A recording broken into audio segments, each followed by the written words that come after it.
We're talking about an extraordinary life today in the lab with David Bush. Stick around for this one. Hi, I'm Keith Bilous, and this is Live in the Lab. All right. A little bit of weirdness in front of the camera there for anybody who's watching. So I'm like, hey, where's the button? Where's the button? I can't get it going. How did you go viral on TikTok? You were on America's Got Talent. How much do you get paid to be on AGT? Oh, you didn't get paid. Keith and Steve here in Live in the Lab. You're a great interviewer. I love it. 48 miles, 48 hours. And not just once. You ain't seen nothing yet. I hit 50 last time, and I'm like, yeah, things are a little different than they were 10 years ago. So trust me, things are to keep. You have no time for the BS that much of society seems to put on the table. Why is that? Like, what you're talking about is real right now. There's just no bullshit here, but it's just real. We brought you in with some Marley. I said, Joseph, let's talk music for a second. You said, well, Keith, oldies, 60s, 70s, and 80s. I've never talked to a sir before. Why are you a sir? In many ways, we're the same story.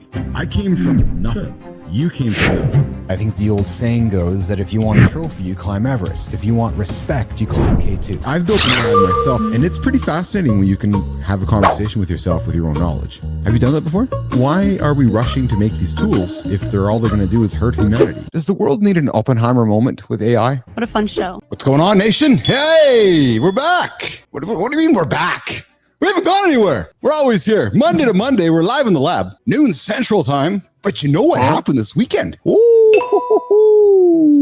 we turned on the 24-hour channel. Well, it was 24 hours for 4 hours. You're thinking, what? Yeah, so listen, here's the thing. I'm fortunate. Let me tell you why I'm fortunate. I get to sit here every single day of my fucking life, and I get to talk to the world's greatest, most interesting, awesome people, like David Bush, coming up here today. Extraordinary people like David Bush coming up today. Oh, did I mention David Bush is coming up today? Extraordinary life coach. If you're looking to get your life jacked up, you got to come to the lab, meet with people like myself, David Bush, etc., etc. But this weekend, boom, we turned on the 24-hour Live in the Lab with Keith Bilous live stream. That went for 4 hours. Yeah, so I'm Ukrainian. Listen, I love all my Ukrainian friends, but I could only afford 4 hours. So I signed up for 24. I could only afford 4. We turned it off. All kidding aside, here's what happened. So I was sitting back yesterday going, okay, the ambition, where's the camera? The ambition is to turn on a 24-hour channel. Why? Because we create lots of content. We're always having awesome conversations with incredible human beings. Every 24 days, I have a new day of content. Think about that. So instead of it sitting on the shelf, collecting dust, those great conversations I had months ago, I figured, what the hell? Let's turn them on. Let's just launch the channel. I'm going to be the new Wolf Blitzer of YouTube. People are like, hey, who's Wolf Blitzer? Old CNN guy. He's background the other Bush. Yeah, the George W. Bush and the older Bush. No, not David Bush. Nah, Blitzer was around when... Is Blitzer still around, David? I think he might be. I haven't tuned into CNN forever. I do suspect, though, if I did tune in to CNN, I suspect that he would look the same. I'm certain Wolf would look absolutely the same as he looked 20 years ago when the first president was around. And then the second president Bush was around. Why am I talking Bushes? I know why, because we got David Bush coming up. Anyways, the 24-hour live channel. Here's what happened. So we flipped on to Twitch, we flipped on to X, flipped on to YouTube, flipped on to LinkedIn, flipped on to Instagram, flipped on to every other channel on the planet. We're just running live streaming everywhere. And then after 4 hours, LinkedIn's like, no, we're not a live streaming platform for 24 hours a day, so we're going to turn you off. I'm like, all right. Twitch is like, no, we're not a 24-hour streaming platform. We're going to turn you off. All right. Instagram's like, no, we're not a 24-hour streaming platform. We're going to turn you off. All right. So we got 4 hours on those platforms. We got 24 on YouTube. But here's the plan, you guys. The plan is this. The plan is to take all these great conversations, all the great content, all these great guests that have flowed through the lab, all these shows, Fridays, 2 dads in the lab trying to be 2% better, upcoming goal getters with Nicole Bernard. You're wondering, goal getters, Keith? What the hell is that? Oh, man. You got a big goal you want to achieve? I know you do. Well, then you want to tune into the upcoming show, Goal Getters, coming up. We're working on it's where you're going to take the biggest goal of your life, come declare it here in the lab. I think I'm looking at the wrong camera. You're going to declare it here in the lab, and we're going to document your journey. We're going to tell your story for 100 days. And we're going to help you achieve that goal. So whether it's running a marathon, Nicole's running an ultra marathon, whether it's climbing a mountain, whether it's building a personal brand, whether it's becoming an entrepreneur, you're saying, I just want to get started. All right. You want to get started? Come to the lab. Declare your goal. And we're going to help you fucking achieve it.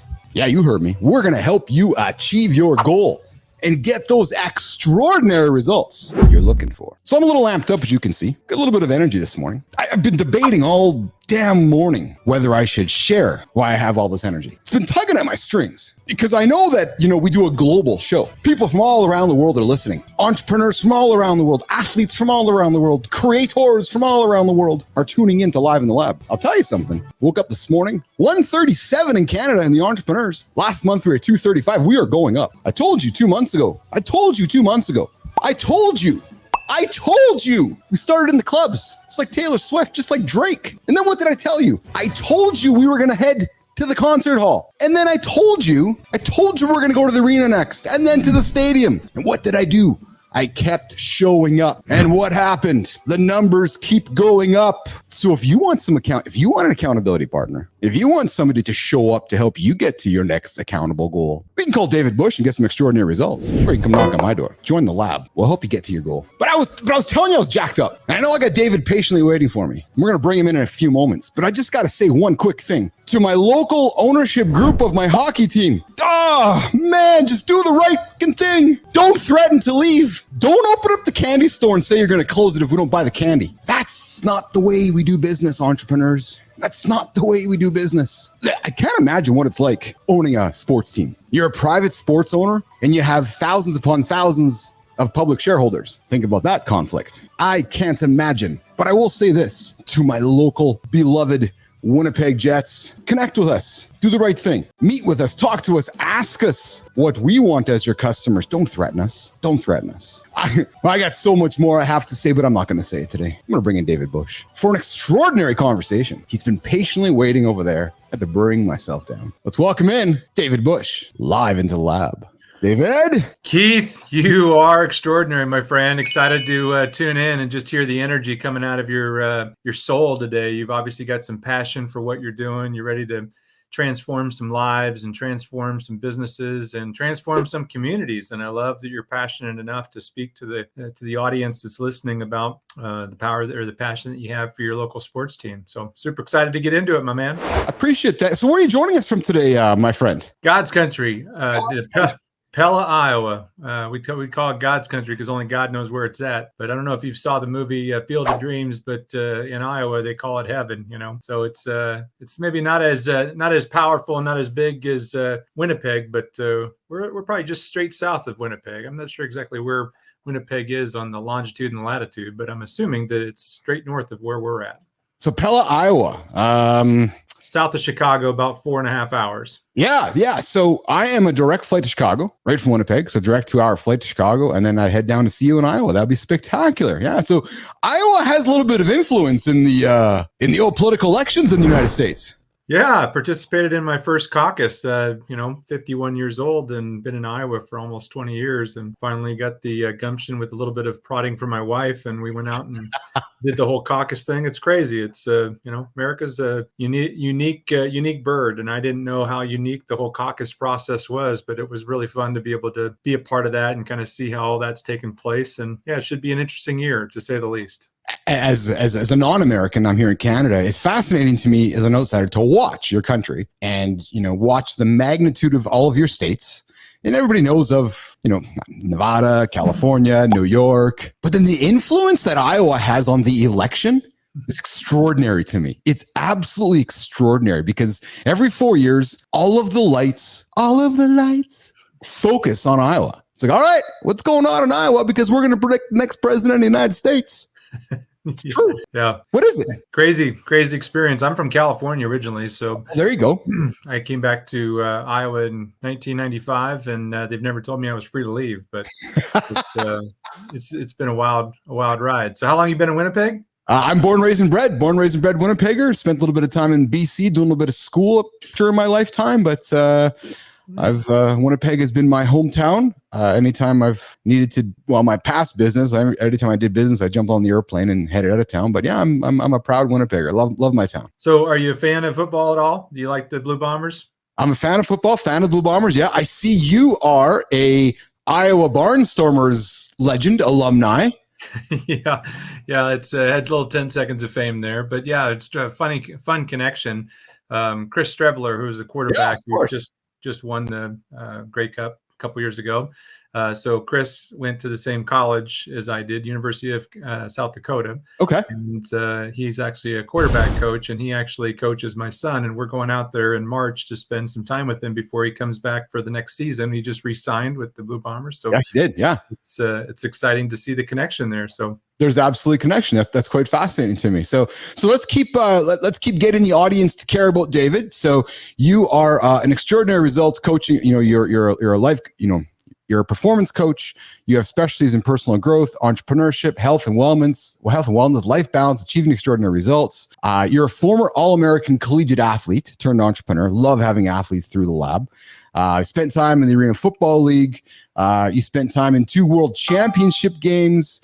You were the center for a Super Bowl winning MVP and now Pro Hall of Fame quarterback named Kurt Warner. So you may have been around the block a little bit, Mr. Bush.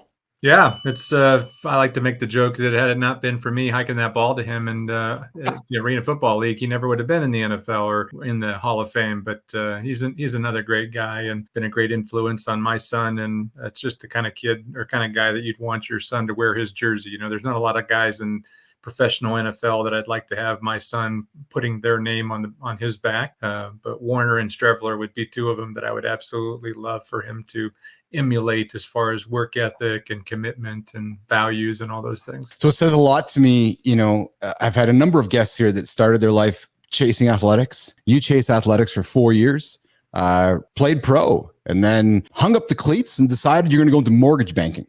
Yeah. Yeah, I suffered a career-ending lack of talent and had to decide to move on, and got into. That was your mirror, or there was a coach that said that to you? No, it's just a funny way of presenting the facts. You know, I think that at every level, regardless of how good you are, Tom Brady, you know, at some level when he was 41 or 42 years old, had a career-ending lack of talent where he was at some point going to stop. He probably could have gone on for a couple more years, but maybe had an injury and maybe had more problems in his life. But for me personally, you know, I had a passion. I wanted to play professional football, was able to play at a very high level.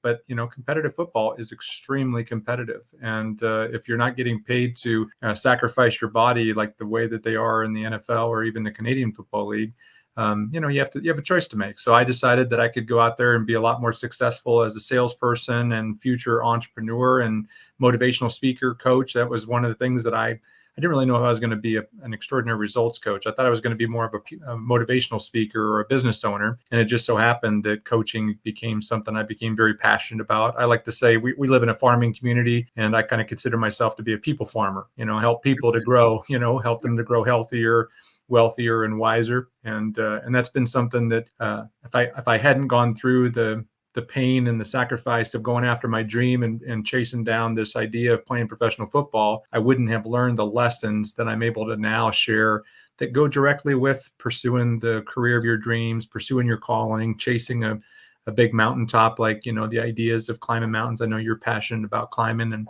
summiting the next peak in your life. Mm-hmm. And great lessons to learn, man. Absolutely.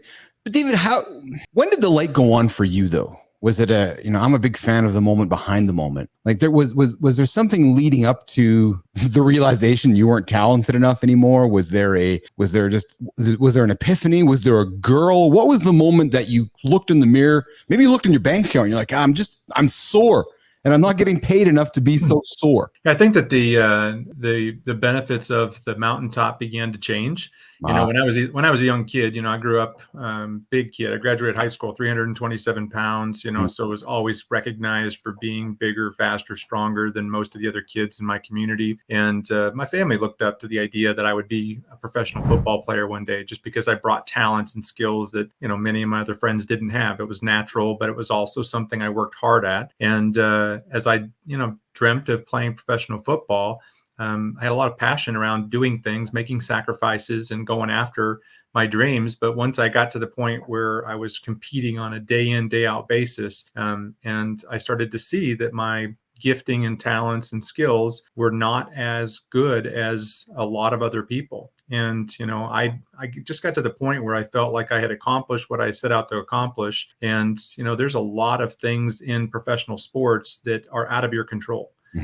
So I think that at some level, I mean, I kind of downplay and, downplay my ability, but I think I could have ended up making it onto an NFL roster and being a good, solid backup, but I didn't dream about being a backup. And I didn't dream about getting my butt kicked on national television either. So, the idea of just understanding the talent, skills, and abilities. I mean, I was working out twice a day trying to compete with guys that were not working out at all, that were faster, stronger, and better than I was as an athlete. And so when you're competing with that level of talent, you start to analyze, is this really what I want to do? And it was what I wanted to do for a season. But I also wanted to be a speaker. I wanted to be a business owner, and I wanted to do well financially. And arena football, while it was fun and there was a lot of notoriety and I signed autographs and did all that fun stuff, it didn't pay, nearly what I could earn if I was in the world of business. And business is hard and challenging, but you don't get beat up by 300-pound men on a daily basis or weekly basis. So, I don't have the rug burns on my arms and all the things that would, the aches and pains.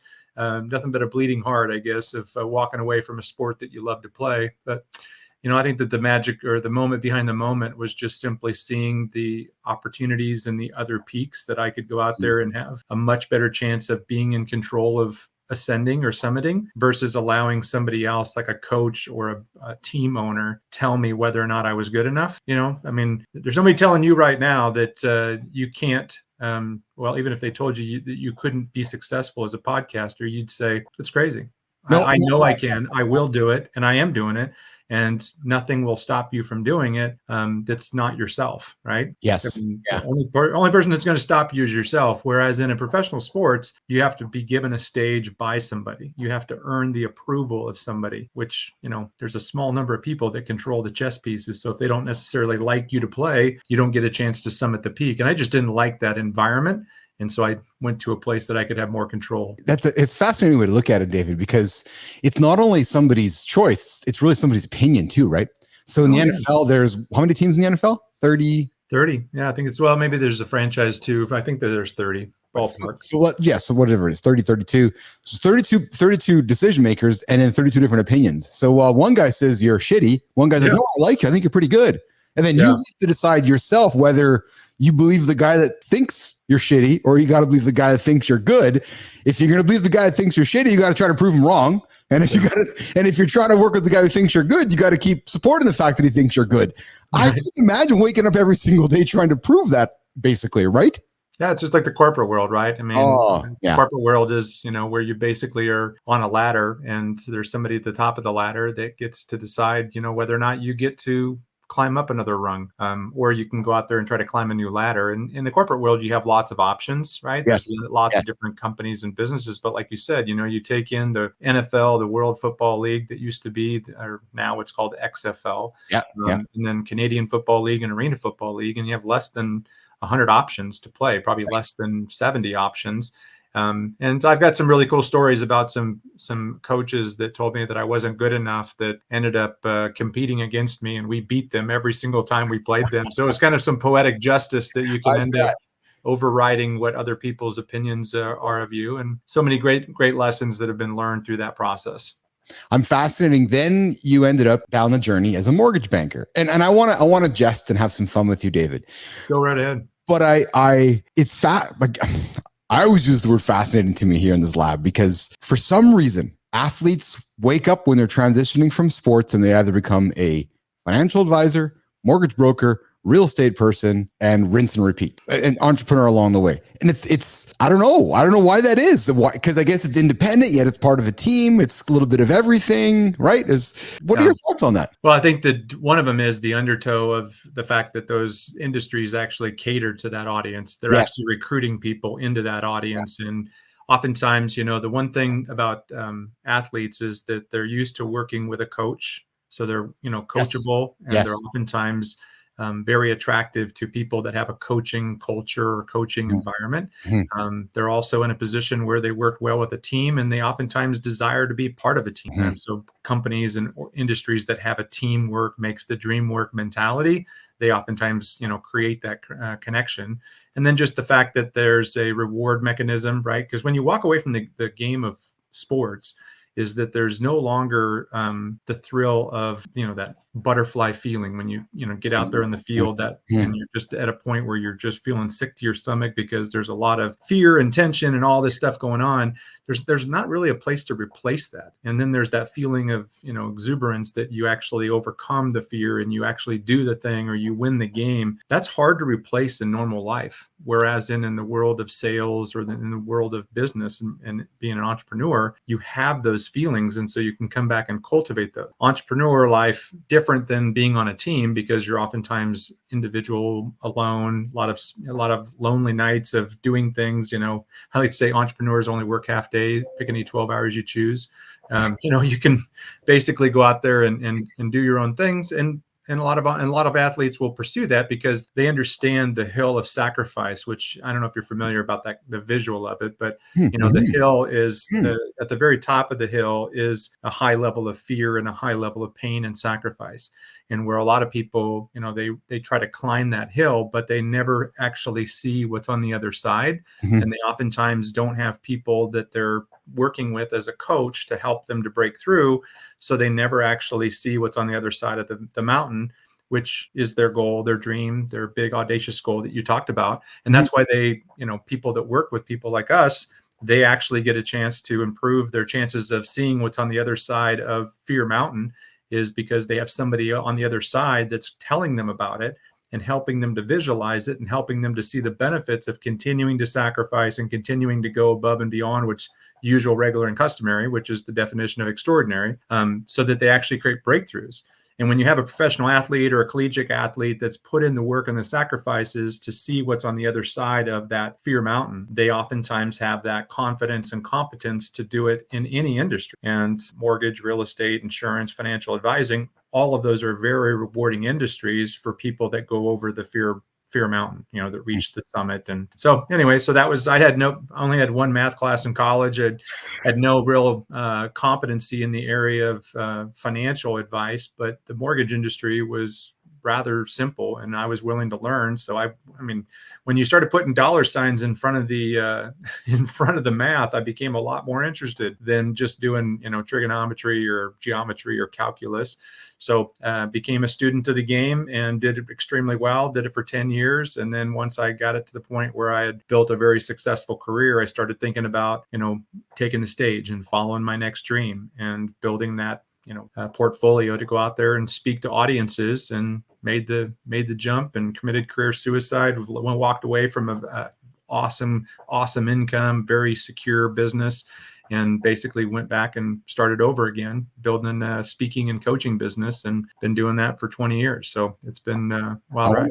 I want to talk about that because you're walking away from a mortgage business, which, if I'm correct, monthly recurring revenue, you're sleeping, you're making cash. Right. Yeah. You're waking up and you get some residuals coming in, right? Yeah, it was actually right before the crash of 2008. So it was actually a really good time in the mortgage industry. But, at the time I felt like that we were qualifying people for houses that they really didn't qualify for, a lot of interest only, reverse or negative amortization loans, and just was starting to play with my mindset and my values. And I was, working with a young family that was on a, $150,000 US dollar income type of income, which is a pretty good income, but not for a $600,000 or $700,000 starter home in Southern California. And so when you're kind of going through some of that process, you're just like, man, it doesn't make sense, and you can't talk them out of it. And if you don't help them out, then they'll go someplace else, and you've got referral relationships and set up. And so it just got to the point where I was ready to move on, try something different, and was ready to, be willing to pay the price and go over that fear mountain of failing my way forward. And it was I went through the spanking machine. I'll be honest, going through that transition was not easy. It was a harder mountain to climb than what I initially thought. And one of them is that because I had gotten comfortable, I'd gotten into a comfort cave, and I didn't realize the amount of sacrifice and commitment was necessary to start something brand new. So went through in the housing crisis and a lot of the things that I was built in relationship. I know you've gone through your own failures, and it's stuff that refines us. It makes us who we are today.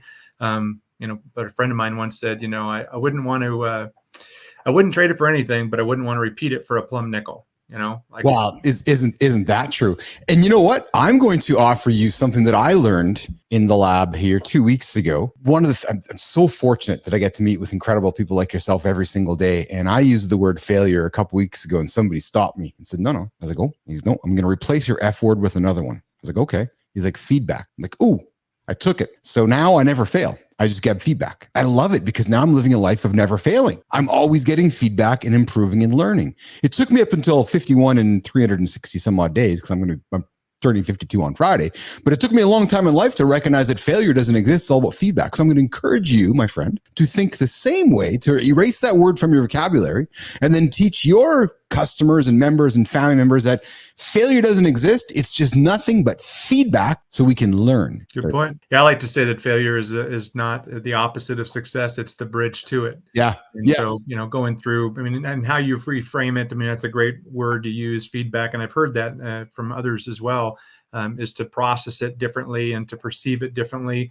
And obviously, fail your way forward, as John Maxwell, the author, said so eloquently, is that, if you're failing your way forward, you're either winning some or you're learning some, right? Yes. So learning from your feedback is obviously a huge feather in the cap of a person that's living an extraordinary life. Yeah. Well, as my kids know, I'm good with the F word around here. So if it's not fucking, it's failing, it's feedback, it's one of the F words. So, but I'm transitioning to feedback as much as possible. So as long as it's not fear, right? Because fear is probably the worst of all, but yeah. Well, let's talk about fear. Let's talk about fear, because as a leader, as a coach, as somebody like yourself, you are facing fear as a center on an O-line. Every snap, you got 100-pound bodies coming at you. You got thousands of pounds coming at you. You are walking towards fear in your athletic life every single day you woke up, David. Yeah. Football is one of the most, other than hockey, it's one of the most violent sports out there, especially as an offensive lineman. Quarterbacks don't get hit on every play, or at least they shouldn't. Whereas in, offensive defensive linemen are typically engaging every single play. So it's a very physical game. And obviously if you don't, there's a quote from the people from 101st and the 82nd Airborne, the people that fought in World War II, when they paratrooped out of the airplanes and went into Germany and Austria and all these different places. And they said, all of us were scared. All of us had fear, but some of us dealt with it differently.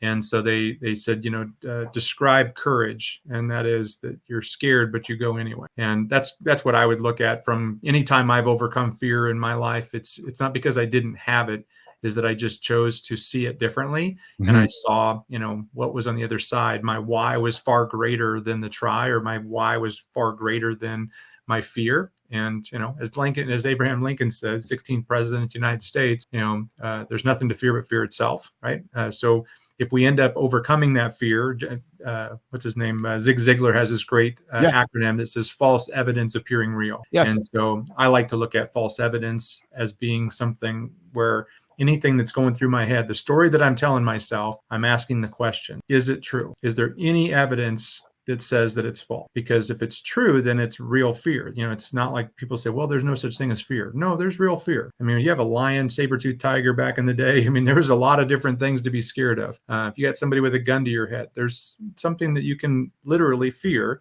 and be okay with the fact that it's true and it's real, and you should react to that fear. But it's when you're reacting to fear that's false evidence. And I love this quote. I think it was Mark Twain that said, it's not what we know that gets us into trouble. It's all the things that we know for absolute certain that just aren't so. And I think that's where I spend a lot of time working with individuals that are telling me things that are false, that are not actually true. If you were to look at it in a different perspective, for some people you could say, yeah, that's true. But you could also look at it from a different perspective and say that's not true. Mm-hmm. So, is it true that you can die climbing Mount Everest? Yeah, but it's also true that you can live and succeed. Mm-hmm. So what are you going to choose to live by? You're going to choose to live in fear of death, or are you going to choose to live in fear of not trying and having regret? Or are you going to just embrace the fear and overcome it and take your chance and see if you can't do something extraordinary? Well, and that's the goal of this show. That somebody listening right now, watching right now, is considering what they're going to be inspired to do next. I want them hanging up or moving or putting the old podcast machine down going, fuck man, I'm going to go and climb Kilimanjaro, or I'm going to go and start my business, or I'm going to go run a marathon. I love what David's having to say. I'm really inspired by what Bilous is having to say, and I'm going to go do something. That's really the goal here. So when you talk about fear that way, I think it encourages somebody on the other side, David, listening to you, to really look at it in a encouraging way, really. You know what I mean? Because there's reality around it. Well, that's the whole concept of the book that I wrote, Live an Extraordinary Life, and to help people to think about the idea of overcoming fear and a whole bunch of other things that prevent people from not moving forward in their life. I mean, typically there's three things that cause people to not live an extraordinary life or make extraordinary decisions, which extraordinary in the definition is just to go above and beyond what's usual, regular, and customary. So, your extraordinary could be different than mine, Keith. You don't have to live my life, and I don't have to live yours, and I don't have to compare myself to your extraordinary life and be like, man, this Keith is amazing with his podcast. I mean, he's got multiple angles. He's got all the graphics, digital. Man, his podcast is extraordinary. Well, I don't have to compare myself to Keith. I can just compare myself to what I've done in the past. And if next time I can have a mic, and next time I can end up, learning some things about graphics, or I can improve my host, I can still live an extraordinary life going above and beyond what's usual, regular, and customary for me, not necessarily other people. And when you do that, you can end up seeing the power of, overcoming. So the three things that causes people to stop. And again, I'm preaching to the choir here, Keith, but just reminding us all that it's fear, number one. Number two is oftentimes being overwhelmed. And three is decision fatigue. We just get tired of making decisions, and there's so many decisions. I heard somewhere that it was like 35,000 different decisions every single day. Like, what clothes you wear, what food you eat, how much water you drink, or what you drink, whether you choose to do this or choose to do that, or say this or say that. There's just a lot of things that we have to decide to do. And I heard Zig Ziglar say one time, exactly one half of your life is based upon the word if. It's right in the very middle of the word. And if you don't make decisions to achieve extraordinary results, you won't. So you have to figure out, how do I overcome the fear? How do I process that correctly? How do I process the feelings of being overwhelmed or the emotional feelings that come with it? And then how do I deal with being overwhelmed? Because technology, this, I mean, you've got obviously some great skill sets with your technology, but technology just keeps going like this. And the human ability to adapt to change is not on that same trajectory. So we're now seeing technology like AI and all these other services that are expanding beyond our capacity and rate of comprehension, where it's going beyond us. So we're now fearing the idea of, man, we can't even keep up. It's hard to be able to stay on top of this thing. And if you can process those three things in a positive way, you can overcome those things, and you can see some extraordinary results in a very short period of time. David, one sec. So, audience, as you can see, Mr. Bush keeps referring to us as a podcast. He has missed the memo that we're actually doing a show. We entertain and inform. We don't inform and bore. So we're going to go back to Mr. Bush. We're going to correct him on the fact that we're actually doing a show. Other people do podcasts. We do show. I'm an entertainer. I'm not a podcaster, Mr. Bush. Hello, Mr. Bush. So I'm back to talk to you again, just to make sure that you're corrected on that whole situation, that we are doing a show here, my friend. We aren't doing a podcast. We're letting all the other podcasters doing an awesome podcast, but we decided to wake up and do a show. Correction. Duly noted. I've got it. I love it. I love that's standing out. That's going above and beyond what's usual, regular, and customary. And the fact that you corrected me on it is perfectly okay. I like to have fun. I like to have a lot of fun. That's here. good. That's the whole point. David, you've been through two big transitions in your life. You went from pro athlete to mortgage banker. Then you went and said, I'm throwing all that history out and I'm starting from scratch again. Then you had another transition. Yeah. Big transition. I ended up losing 100 pounds. And that was part of my transition, is moving towards a healthier life and actually going away from being the bigger guy that's always been the big burly guy, and, lost 100 pounds, way less now than I did when I was in the seventh grade. So that's a bit. So this is what I love about this show. I start talking to people and they leave little nuggets, and then the nugget goes, all right, we're going in that direction. I had some guy here one day let know that he's like, yeah, I sell F-18 fighter jets. I'm like, hold on a second. We are not to talk about what you came here to talk about. We're going to talk about F-18 fighter jets now. Losing 100 pounds, David Bush, is not just like, yeah, I'm losing 5 pounds. Yeah, I'm going to lose 20 pounds. 100 pounds. Yeah. That's a lot of, some people are 100 pounds. You lost a human. Congratulations, A. B, Congratulations. C, tell us about that journey and inspire the audience about that journey. Yeah. Well, I kind of knew the train was coming in regards to health issues and problems. My dad was struggling with diabetes and was, dealing with the impacts. My older brother was the older brother that wasn't heavy, but carried on a little extra weight, had some extra stress, was a business owner, and was now becoming type 2 diabetic. And grandfather that played football actually died of a heart attack at the LA Coliseum at a Rams football game when he was 47. My mom was only 16, and I look just like him. So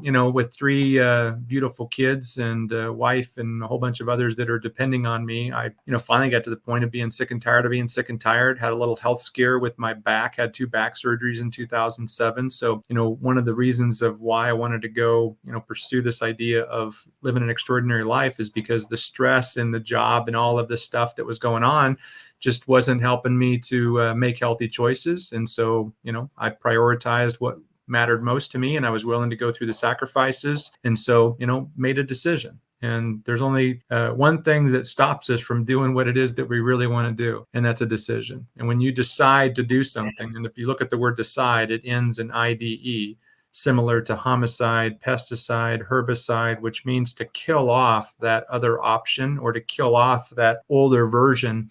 And so I decided, I finally made a decision to start learning how to live a healthy lifestyle and learning to enjoy it versus saying to myself, I need to lose weight and hating it the entire time, only to do it for a season until the pain went away.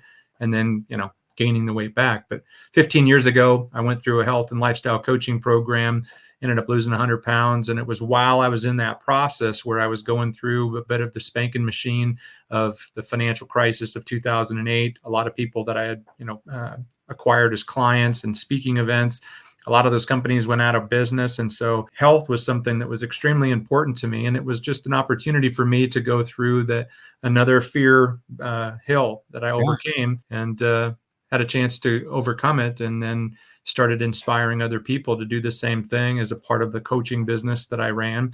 Started encouraging other entrepreneurs and executives and dads and moms and sisters, brothers, cousins, grandmas, grandfathers to start doing the same thing. And so, when I talk about being an extraordinary results coach, it's not just in the area of business or just in the area of life. It's also in the area of health, because everything affects everything, Keith. You know this, right? I mean, it doesn't mean that if you have a bad area of life that you can't overcome it and be successful in other areas.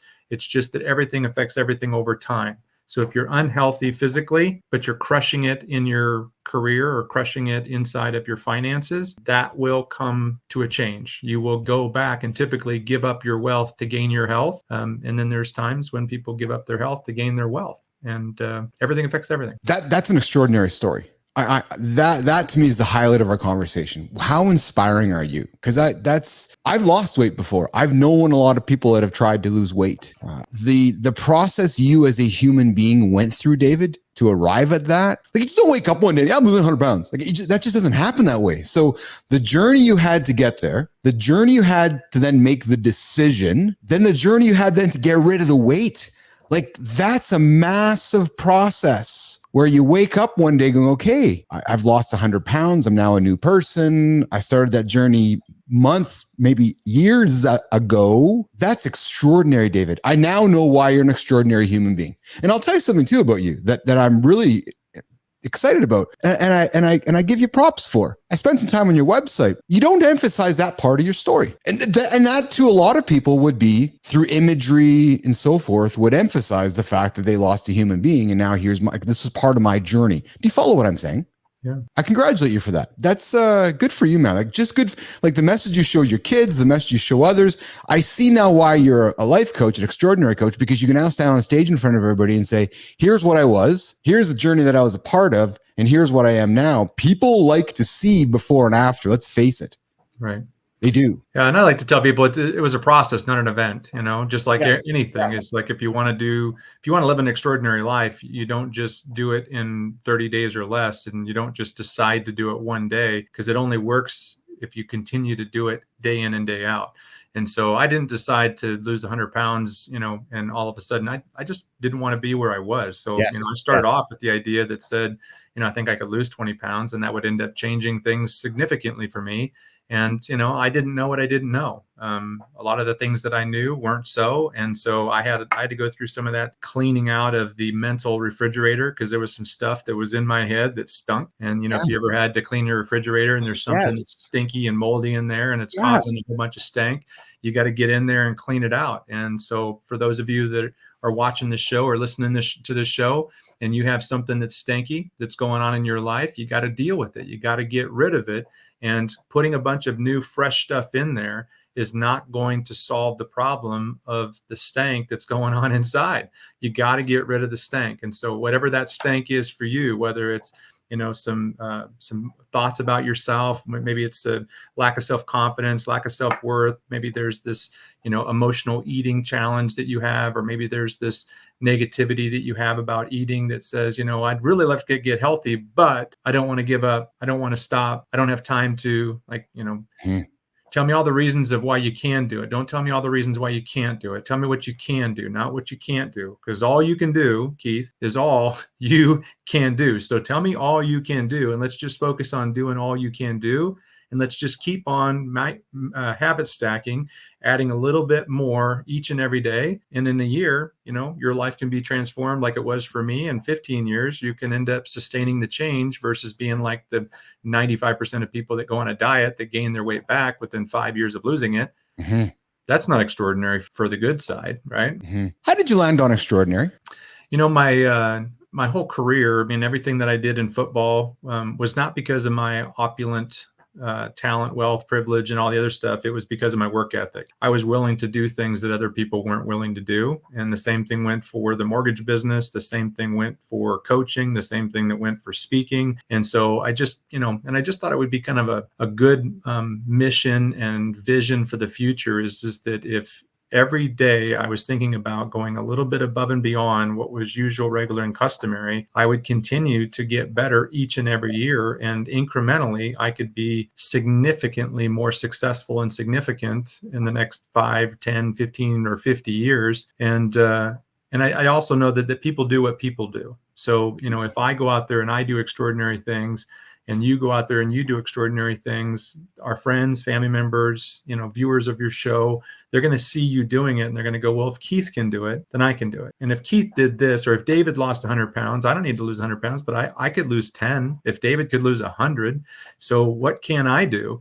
And you start inspiring people to do extraordinary things. And then you start seeing the results of your efforts and you start going, man, that's pretty exceptional, right? So there's two definitions of the word extraordinary. And when I looked it up in the dictionary, the one sounded very simple, to go above and beyond what's usual, regular, and customary. The second one is exceptional to a marked extent. And I think that a lot of people get this mentality that, to live an extraordinary life, you have to be exceptional to a very marked extent. And they don't think of themselves as being that. But they oftentimes can buy into the idea that, if I can't do 100 push-ups, I can do 1 today. And tomorrow I can maybe do 2. And the next day I can maybe do 3. And I could start building up.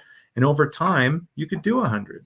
It's just a matter of you training to do it, not trying to do it. It's amazing. I know we're drinking the same Kool-Aid here, so we will not try to bore our audience with too much excitement around it. However, I will say this. It really is amazing what happens when you just show up every single day, isn't it, David? As simple and as cliche as that. I pride myself as being, not the most talented guy in the room, but the hardest working guy in the room. And I've built a career on showing up. It sounds like yourself. And I have found that just by showing somebody else that I'm going to be here tomorrow at 6 a.m., it's incredible the power of that, eh? Because they're like, well, fuck, if David's going to be there and Keith's going to be there at 6, I guess I should show up too. And then Tuesday goes by and Wednesday goes by and they're like, oh, hey, they're still there on Friday. I guess I should go too because that guy's losing some weight and that guy's moving forward. It's incredible the power of that, isn't it? So simple yet so powerful. Yeah, if you can't be consistent, I would say that you'd have a hard time living an extraordinary life, because everything in my book revolves around consistency. Now, that doesn't mean that if you've been inconsistent in the past, that doesn't mean that you can't be consistent in the future. You got to stop shooting on yourself and telling yourself what you should have done and start thinking more about what you can do, and then start working on habit stacking, which is, basically habit stacking is the concept of building or breaking down small behaviors into repeatable actions that you can do consistently. So, if you want to climb a mountain, what can you do consistently for the next 7 days, 30 days, 90 days? That's a minimum amount of commitment. And what I found, Keith, and you probably have seen this as well, is that when you get people moving towards a minimum effort that's motivating to them, it's not boring. It's motivating for them to get out there and do it. So if it's, going for a run, you may not have time to run for 35 or 45 minutes a day, but you've got time, I can guarantee it, to put your sneakers on and walk to the end of the driveway and back. And if you get your sneakers on and you walk to the end of the driveway and you say, every day for the next 30 days, I'm going to put my sneakers on and walk to the end of the driveway and back, there's a pretty good chance that you're going to run more days or walk more days than if you didn't have that minimum commitment. And so consistency and commitment, it's absolutely transformational, regardless of what your talent level and education and how pretty you are and how many arms and legs you have or what your, limitations are. Consistency and commitment will transform your life for sure. David, let's begin wrapping up this extraordinary conversation as we work our way towards the top of our hour together. Are there questions that I have not asked you that you wanted to make sure you answered today? Talk a little bit about your business, talk a little bit about your book. This is, some time for you to ensure the audience knows enough about David Bush and what you can bring to the audience for listening to us today. Yeah. Well, obviously, there's great resources available from people like Keith and myself that complement each other. So obviously this show, the resources, the coaching, the mentoring that Keith does is complementary to what it is that I do. We work together and complement each other's services. And sometimes a story or a message can be heard from one person because of their background and their experiences. Because I've lost 100 pounds, you may end up hearing something from me or reading something from me that might be different than what you've heard from Keith. So just in terms of a quick little shameless plug is that I wrote a book called Live an Extraordinary Life, which is basically the 6 commitments of what I have found in my own personal experience and the testimonials of the people I've coached over the last 20 years. What were the common denominators of success? What were the commitments that I saw that led to transformational, extraordinary results? And then I got a planner that I put together that's an 8.5 by 11. And at the end of each chapter of the book, I asked some questions to help people to clarify some next actions and next steps. And then I put together a 90-day planner that helps people to transform that into an action plan and kind of work their way through it. So individuals can go to our website, theextraordinarylife.com. They can download free resources. They can listen to our show. We don't have a podcast. We don't have a podcast either. So let's pump it. What's the show, man? What's the show? It's the Extraordinary Life Show. It's just we're the show bros, man. Awesome. But there's resources available that you can download on there. There's a digital version of the Extraordinary Life Planner that you can download. And I record videos, content. I don't do 24 hours or 4-hour lives, but I'm still chasing the big cat over here. But in terms of resources, we provide that as well as speaking opportunities. If you have organizations or groups that you're a part of and you're looking for an extraordinary speaker, I'd love to come up north, or I'd love to come wherever you guys are at and get a chance to talk to you. And if you have an interest in working with an extraordinary results coach and you've had a chance to already participate in the resources that Keith's doing, you're looking for something to complement it, reach out. Because I think that everything that we do works together and it's complementary and synergistic. So if there's something that I can do that can be a resource to people, would love to have a conversation with it and see if it's a match. That's awesome. Thanks, David. I appreciate that. Hey, do you have a couple minutes to teach me something? Of course. So I have nothing but respect and admiration for your coaching business. So other than when I used to coach people when I was running my company, I've never coached anybody before. I've always been fascinated by the coaching industry. I've never, since I started the show, I've had a few people reach out to me and say, hey, I like what you're saying. Could you help me? I'm like, sure. So I've been helping some people along the way, but how have you built your coaching business? I do not have a coaching business. When I started the lab, we cast a wide net. Coaching and accountability expertise, and coaching is part of one of the table pillars, but it's not our core. But I'm intrigued. Teach me how you have been building, if you don't mind, publicly on the air. Teach me how you've been building your coaching business, David. Well, first of all, the word coach comes from the town Kocis. It's spelled Kocs, and it's a town in Hungary that developed the first stagecoach. And They developed these stagecoaches to take people from wherever they were to wherever they wanted to go. Yeah. So from a simplistic standpoint, coaching is, first identifying where are you. And if you just take a blank sheet of paper, you can just down at the very bottom of a sheet of paper, you can just write current reality. And in your current reality, you can list all of the things that are going on in your life as just a summary. Just, hey, this is what's going on. This is what's happening. This is what has happened in the past. This is what I don't like. This is what I do like. You can just give kind of a synopsis or an assessment of here's where you are. And then what I do in the coaching relationship is I ask, where do you want to go? And, that's a big thing for a lot of people, Keith, is that, most people have never been asked the question of where do you want to go, or what is it that you would really love to be, do, and have? What is it that would really, like, if you knew you couldn't fail, what would you want to be, do, and have? Yeah. And spending some time in that space, because most people didn't go to Visioneering 101 when they went to school. They didn't go to dream weaving 502. I mean, they didn't have all this education around casting a vision for their life. And so coaching is that opportunity where we're not counselors. We're coaching people to cast a vision for their life by helping them to gain clarity on what would really do it for them. And some people don't know. So, we have some simple questions and some worksheets that they can go through that are things from other people to help them to pull ideas. I call it kind of like a dream buffet.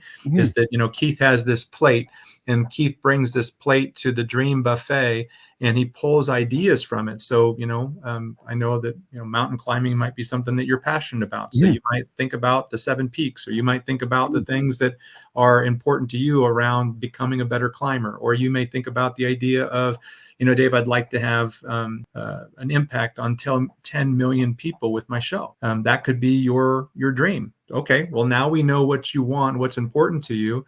Now let's create a line between where you're at today and where it is that you want to go. And let's just answer the 6 questions that taught us all we knew: what, why, when, where, how, and who. So it's not real complicated. It's just simply establishing, where are you? What is it that you want? When do you want it? Why is it important to you? Where do you struggle? Like, where are the challenges and barriers? And people oftentimes struggle in 4 different areas. They struggle with motivation. They struggle with mindset. They struggle with skill set. Some people are just not very skilled to accomplish the dream and the goal that they have. So I can tell you that if you want to have an impact on 100 million people as a creator of a show, there's certain skill sets that you're going to have to learn to be able to become that person. And then there's the action. And the action oftentimes requires sacrifice, discipline, consistency, commitment. So if you just simply close the gap on those 4 things and you answer those 6 questions, what, why, when, where, how, and who, you've got a coaching business, because you just simply help the individual to clarify where they want to go, when they want to get there, how fast they want to go. And then your accountability is just basically closing the gap on that. And now you're holding their feet to the fire of, on the journey. Hey, how long before we get to this destination? And how far? I mean, in climbing mountains is that you've got different camps. You've got base camp, and you've got all these different camps along the way. So you're just breaking it down into bite-sized pieces and measuring progress. And if you get feedback, right? If you climb up on a particular area of the journey and you slide backwards, you just got some feedback. So what happened? What do we want to have happen? What's missing? What's next? Well, if you try to climb a icy mountain without crampons, you're going to get a lot of feedback. Yes. Right? You're going to have a lot of feedback, because those crampons have those sharp edges to hold your feet in ice. So one of the things about coaching is helping people to not have this failure mentality or have this negative, I can't do it. It's too hard. It's too long. I don't have enough time. Okay, what happened? What did you want to have happen? What's missing? And what's next? And keeping them reminded of the reasons of why they're climbing the mountain. So, I mean, there's obviously a whole lot more to coaching than that if you choose to pursue it. But I found that it's a lot of those basics of let's just answer the questions and let's have dialogue about it, because most people don't have a third person or third party that can give them perspective on it. Just like what you did for me, feeding back that idea of failure versus feedback. It's like, oh, wait a second. Yeah, I didn't think about it in that perspective, because I was so focused on what I was doing. David, since you've begun your coaching career, I think it's been about 20 years, I think you said, have you seen a significant increase in coaches in the industry? Like, has there been more coaches today than there was 20 years ago? And if there has been, why is that, do you think? Well, I do think that it's something that people can do as a side hustle, so they don't have to necessarily go all in with it. So there's a lot of people that do it as a jobby. It's a hobby that they can get paid to do. Some people do it as a bobby, where it's actually a business, but still it's hobby time hours. And then there's the true professionals that go all in with it. And again, I think that just because, when Sir Edmund Hillary and Tenzing Norgay climbed Mount Everest in the 1950s, they were the first two, according to the history books, that they were the first two that climbed that mountain. Since then, there's been over 5,000 successful summits. Why? Because they did it. And so I think that when people started to become shifting from consultants and leadership experts, they started moving into this area of coaches. And there's all kinds, right? There's business coaches, there's career coaches, there's relationship coaches, emotional coaches, spiritual coaches, all kinds, financial coaches. So I think that it's just allowed people to get more niche specific, and I think that it's a huge value. I think that, like I said, there's so much technology and so much information coming at people. I think a lot of people are suffering from analysis paralysis. So I love what you're doing with the idea of constantly bringing in third parties, bringing in new information, new stories, and then having that accountability piece, because like Stephen Covey said, accountability breeds responsibility. And so if you're creating that responsibility and accountability, you're most likely going to end up getting better outcomes than if you just try to wing it and do it yourself. But I'm sure that you could definitely be a great coach to people if you've done something. If you just go back to look at the stories that you've had for your own personal journey, that's what I wrote in the book. I didn't go to school on this stuff. I went to the School of Hard Knocks, if anything. You've been to your own school, my friend. I don't think you need to go to any. Yeah, I've been a student of the game too. Yeah. I've studied. I've read a lot of books. I've been to a lot of seminars. I've been a student of living an extraordinary life. And, some of the people that wrote the endorsements for the book are my heroes, John Gordon and Brian Tracy and Jim Cathcart, and a lot of people, U.S. Success coaches that have spoken all around the world. They were the ones that gave me some ideas to put to my life. And then I'm just transfer them on. So they're not all my ideas. They're ideas that I've taken from other people. Well, segueing, from one idea to another, I was presented with an idea a number of months back with a guest around gratitude. And, I learned from him this, which is what I'm going to pass on to you. He starts his morning every single day with his vitamin C, his vitamin D, and his vitamin E. And then he started weaving in what he calls vitamin G into his life. So I'm going to offer up to you some vitamin G to spread it to your friends and family and associates and colleagues. This whole idea of vitamin G. I think if we all take it daily, the world's a better place. So from me to you, and from the Business Athlete Performance Lab, and from Live in the Lab with Keith Bilous, I thank you for joining me here today, and I offer you some vitamin G for the day, David. Thanks so much, my man. I appreciate it. Awesome. So I'm going to put you back in the green room, say goodbye to the audience, and come back and walk you out, okay? Thanks, everybody. Hang tight. 1 second. All right. There we go. Hey, that was pretty awesome. Pretty extraordinary, actually. Guy lost 100 pounds. That's fucking extraordinary. I got to emphasize the F word on that one. Not the failure, not the feedback. No, that is just fucking extraordinary. 100 pounds, David Bush. The guy's been on a journey, a transitional journey a couple times in his life. So if you've just tuned in now at the end, or you tuned in halfway, or hell, you're tuning in right now at the end thinking the show started at 1 o'clock. Haha, go back to the beginning. Join the conversation. Good monologue today. Worked up, passionate, extraordinary conversation. Myself and David. Tomorrow, why don't you come join me here in the lab? You know where I sit. I bring it here Monday to Monday, every day. We talked about the power of showing up, and I am showing up in my phone right now to make sure I get the right guests for tomorrow. Don't want to call it the wrong person. Tomorrow in the lab, we have Dwight Heck joining me live in the lab tomorrow at noon Central, 10 Pacific, 1 Eastern. And then, of course, we're on demand all the time on YouTube, Apple Podcast, Spotify. We are just everywhere. Do me a favor, subscribe inside.bapl.ai so you can get content sent to your inbox, and hit the old subscribe button here on the YouTuber so you know when we go live. It'll give you a little notification on your phone. You can tune in and say hello. All right, I'm going to get out of here. Have a good one. Go have an extraordinary day.